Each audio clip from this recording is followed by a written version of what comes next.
آج کی خاص خبر، ایران میں حکومت مخالف مظاہرے، تشدد میں اب تک 45 ہلاک۔ ایران میں ایک ہفتے سے جاری معاشی بحران کے خلاف مظاہروں نے شدت اختیار کر لی ہے۔ اب تک 45 افراد ہلاک ہو چکے ہیں۔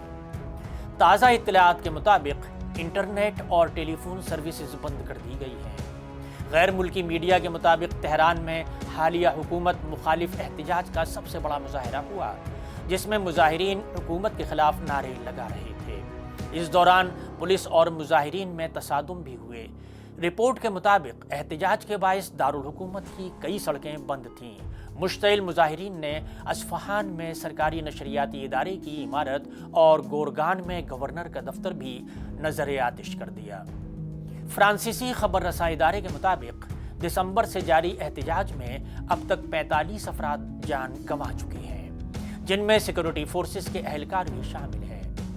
مظاہروں کا دائرہ ایران کے تمام 31 صوبوں تک پھیل چکا ہے، جہاں 20 سے زائد شہروں اور قصبوں میں مظاہرے ہو رہے ہیں۔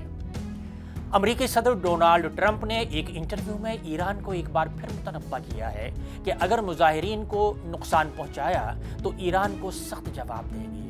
دوسری جانب میزان نے اطلاع دی ہے کہ ایرانی چیف جسٹس غلام حسین محسنی نے عدالت کونسل کے اجلاس سے خطاب کرتے ہوئے اٹارنی جنرل اور تمام صوبوں کے پروسیکیوٹرز کو قانون کے مطابق اور سختی کے ساتھ شرپسندوں اور ان کے حامیوں کے خلاف کارروائی کی ہدایت دی ہے۔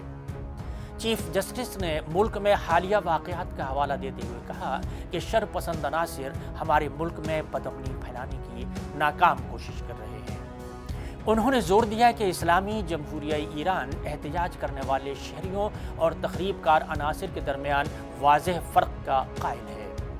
واضح رہے کہ ایران میں مہنگائی اور معاشی بحران کی قدر میں شدید گراوٹ کے خلاف 9 روز سے احتجاجی مظاہروں کا سلسلہ جاری ہے۔